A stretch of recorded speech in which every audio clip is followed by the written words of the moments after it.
Hello everyone, welcome to my channel. आज हम करने वाले हैं पिजन पोज और पिजन पोज के बेनिफिट्स क्या होते हैं वो भी मैं आपको बताऊंगी और पिजन पोज में जो मॉडिफिकेशंस है वो मैं दिखाऊंगी आपको। पिजन पोज को बोलते हैं कपोतासन और जो पीठ के ऊपर लेट के जो पिजन पोज करते हैं उसको बोलते हैं सुप्त कपोतासन। तो सुप्त कपोतासन मैंने पहले भी मेरे वीडियो में दिखाया है। अगर मेरा साइटिका पेन रिलीफ का व्लॉग आपने नहीं देखा है तो मैंने डिस्क्रिप्शन में उसकी लिंक डाल ली है, आप जरूर वो देखिए।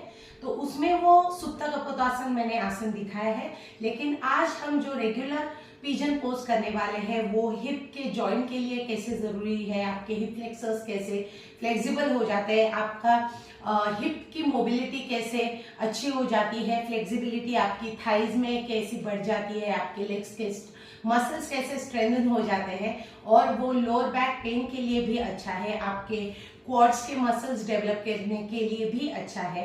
आपने देखा होगा कि एथलीट ग्राउंड पे स्ट्रेचिंग करते वक्त भी ये पोज करते हैं, तो उसमें 3 मॉडिफिकेशंस मैं आपको दिखाऊंगी।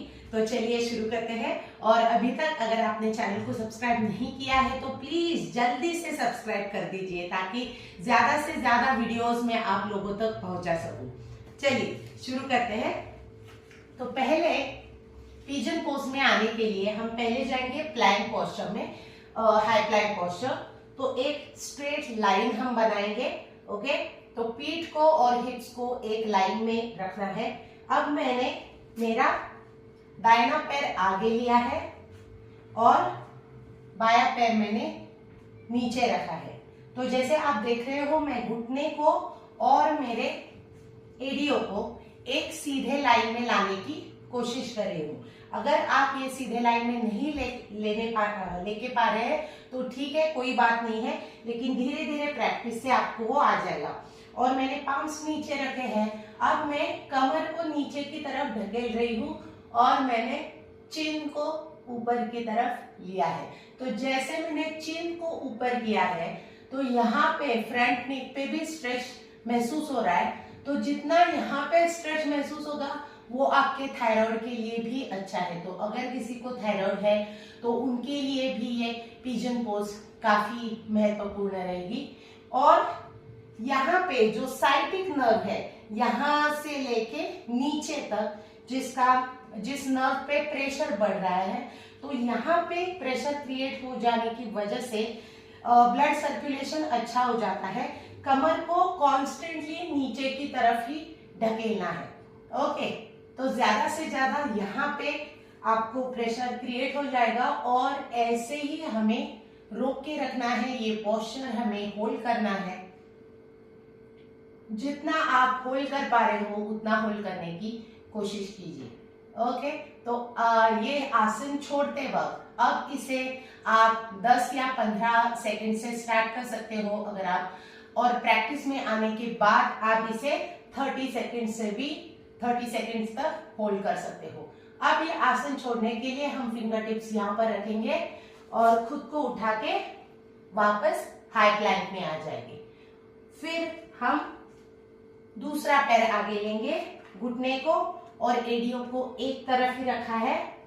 वापस से पाम्स नीचे, ये पाम ऊपर। यहाँ पे क्वाड्रासेप पे प्रेशर क्रिएट हो रहा है। अब दूसरी साइड में साइटिक नर्व पे प्रेशर क्रिएट होगा। ये मेरी लेफ्ट साइड पे प्रेशर क्रिएट हो रहा है। यहां से मैं आपको दिखाती हूं। यहां से तो ये आउटर साइड पे काफी प्रेशर क्रिएट हो रहा है और वापस हम चिन को ऊपर की तरफ लेके जाएंगे और कमर को हम नीचे की तरफ ही ढकेलेंगे। तो जैसे हम कमर को नीचे की तरफ ढकेलेंगे लोअर बैक पे काफी प्रेशर क्रिएट हो जाएगा और वो होना भी चाहिए। जैसे यहाँ पे प्रेशर क्रिएट हो जाता है वो आपके लोअर बैक पेन के लिए भी जरूरी है। तो वो लोअर बैक पेन जाने के लिए भी पिजन पोज का आप सही तरीके से आप प्रैक्टिस कर सकते हो। ओके, तो ये लोअर बैक पेन के लिए भी है, साइटिका के लिए भी है। और जैसे हमने देखा है चिन्ह हम ऊपर की तरफ रख रहे हैं तो ये थायराइड के लिए भी है। अब हमारे यहाँ पे लोअर बॉडी के मसल्स काफी फ्लेक्सिबल हो जाते हैं ये प्रैक्टिस करने की वजह से, डाइजेशन अच्छा हो जाता है। अब हम फिंगर टिप्स को ऐसे सिर्फ टैप करेंगे, पूरे शरीर को उठा के वापस हाई प्लैंक में आ जाएंगे। तो ये इसकी आप प्रैक्टिस कर सकते हो। अगर आपको स्ट्रेचिंग में इसको इंक्लूड करना है तो आपको होल्ड करने की जरूरत नहीं है, आपको पिजन पोज में आना है, वापस प्लैंक में जाना है, दूसरे पैर को आगे लेके पिजन पोज में आना है और वापस प्लैंक में जाना है। तो यहाँ के सारे आपके मसल्स फ्लेक्सिबल होने में काफी मदद मिलेगी। ओके, और आपके एब्डोमिनल मसल्स वो भी ज्यादा फ्लेक्सिबल हो जाते हैं ये एक्शन करने की वजह से। अब जो दूसरा है मॉडिफिकेशन, ये था रेगुलर पिजन पोज। अब इसका मॉडिफिकेशन देखते हैं। पैर को मैंने वापस सामने की तरफ लाया। अब मैं दोनों हाथों को नीचे रखूंगी, मेरे एल्बोज और पाम्स मेरे दोनों नीचे है और सामने की तरफ मुझे देखते रहना है। तो जब मैं ऐसे करी हूं तो पीठ पे भी स्ट्रेच महसूस हो रहा है, यहाँ पे तो हो ही रहा है। ओके, आउटर थाइस पे, आउटर हिप्स पे प्रेशर तो क्रिएट हो ही रहा है, लेकिन बैक में भी प्रेशर क्रिएट हो रहा है। ऐसे आप होल्ड कर सकते हो 20 to 30 सेकेंड्स। अगर आप न्यू हो इस एक्सरसाइज के लिए तो आप 10 सेकेंड से भी शुरुआत कर सकते हो। ये हो गया दूसरा। अब और नीचे जाते हैं, थोड़ा एक्सटेंड करते हैं, तो हाथों को भी एक्सटेंड करेंगे और हमारा फोरहेड हम नीचे रखने की कोशिश करेंगे। तो जैसे हम फोरहेड भी नीचे रख रहे हैं तो नेक पे भी स्ट्रेच क्रिएट हो रहा है और हमारे पेट पे एक क्रंच महसूस हो रहा है। जैसे हम नीचे जाएंगे तो यहाँ पे दबाव ज्यादा क्रिएट हो जाएगा, तो वो पेट दब जाने की वजह से आपका डाइजेशन अच्छा हो जाता है और जैसे मैंने कहा कि एब्डोमिनल मसल्स फ्लेक्सिबल हो जाते हैं। तो ये मैंने दोनों हाथों को सीधा रखा है और फोरहेड मैंने नीचे रखा है। कीप ब्रीदिंग, ब्रीथ करते रहना है।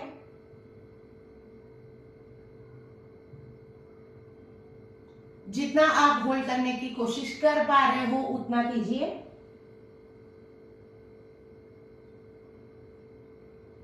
वापस ऊपर आ जाएंगे। फिर से मैं आ गई हूं रेगुलर पिजन पोज में। अब फिंगर टिप्स को यहां पे रखेंगे और शरीर को पूरा उठा के हाई प्लैंक में आ जाएंगे। तो ऐसे ही इसको दूसरी तरफ से करना है। तो ये 3 मॉडिफिकेशंस है, जैसे मैंने पहले दिखाया रेगुलर पिजन, फिर और नीचे जाके और एक पाम को और एल्बो को एक सीधे लाइन में हमें रखना है और सामने की तरफ देखते रहना है, तब हमारी पीठ फ्लैट होनी चाहिए। और नीचे जाने की कोशिश करनी है। अगर पेट बीच में आ रहा है और आप नीचे नहीं जा पा रहे हो तो कोई बात नहीं, जितना भी आप सर को दबा सकते हो नीचे की तरफ दबाना है। और नीचे जाते वक्त एक चीज ध्यान में रखनी है कि हमें सांसें छोड़नी है। जब भी हमें पेट पे एक प्रेशर क्रिएट होता है तब हमें सांसें छोड़नी होती है। ठीक है, तो ये थे आज हमारे मॉडिफिकेशन। तो मुझे जरूर कमेंट बॉक्स में बताइए कि अगर ये वीडियो आपको कैसा लगा है और ये प्रैक्टिस करते वक्त आपको कुछ अच्छे स्ट्रेचेस महसूस हुए हैं नहीं, या आपको क्या बेनिफिट्स इसके लग रहे हैं, वो मुझे कमेंट बॉक्स में जरूर बताइए। और मैंने डिस्क्रिप्शन में जैसे बोला है, मैंने उसमें साइटिका पेन रिलीफ की भी मेरा ब्लॉग मैंने डाला है और बैक पेन रिलीफ का भी ब्लॉग मैंने उसमें डाला है, जिसमें मैंने भुजंगासन दिखाया है, सरल हस्त भुजंगासन, दैट इज कोबरा पोज। तो वो भी दोनों वीडियोस आप देख सकते हो। और ऐसे ही ज्यादा से ज्यादा हमारे और एक्सरसाइज के वीडियोस, हमारे डाइट टिप्स देखने के लिए हमारे चैनल को लाइक कीजिए, शेयर कीजिए और सब्सक्राइब कीजिए। अगली वीडियो में मिलते हैं, तब तक के लिए बाय बाय।